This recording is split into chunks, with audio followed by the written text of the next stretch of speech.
En amont du congrès des élus du 14 janvier 2020, le Conseil économique, social, environnemental, de la culture et de l'éducation de Guyane s'est réuni dans le cadre d'un séminaire s'articulant autour du projet de société Guyane. La présidente Ariane Fleurival revient sur le rôle du CESE-SEG et l'objet de cette réunion de travail. Nous étudions aujourd'hui ce document afin que tous les membres du CESE, puisque nous arrivons d'horizons diverses, puissent s'approprier ce document-là et que nous puissions faire des préconisations à la collectivité territoriale.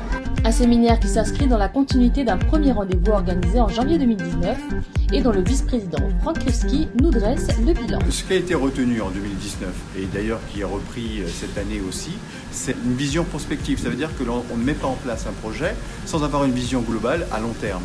Et il est important, nous, pour le CESE, de nous positionner sur le long terme en mettant au centre, au cœur, et comme nous l'avions dit déjà il y a un an, l'humain. Le CESE-SEG, représenté par Jean-Marc Aimable, a été invité à participer à la commission Projet de Société Guyane. Marthe Panel-Karam fait le point sur sa contribution.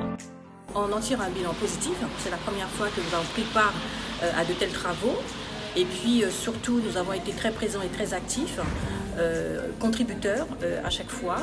Et nous avons pu participer à l'élaboration du document final, à la rédaction, aux échanges, et puis avoir une information en direction de nos membres, beaucoup d'allers-retours qui ont permis d'enrichir le document que nous avons présenté ce matin. Un document final dont s'est auto-saisi le CESE-SEG, aujourd'hui étudié par les membres du Conseil, des échanges fructueux sur lesquels le conseiller Joël Francillonne revient.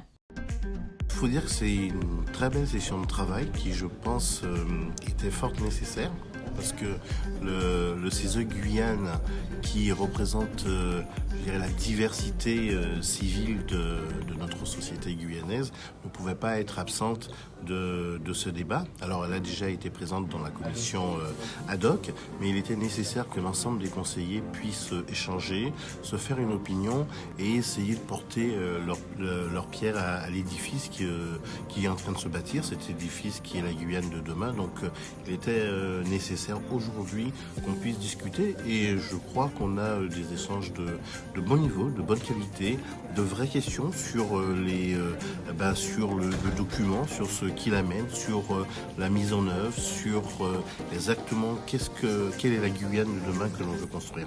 À l'issue de ces échanges, Maître Pierre-Yves Chicot nous présente la synthèse de cette réunion de travail.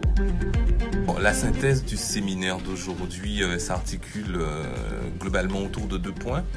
Un point qui concerne les politiques publiques auxquelles devra s'attacher la future collectivité territoriale, singulièrement le développement humain et l'autosuffisance alimentaire, et une proposition de cette institution qui consiste à amender, à alimenter la réflexion par la production de documents stratégiques. Mais quel avenir pour cette participation? Franck Krivski nous donne une réponse. Ce séminaire de 2020 avec celui de 2019 est un complément et une finalité que nous allons effectivement soumettre à la collectivité et au congrès mardi prochain.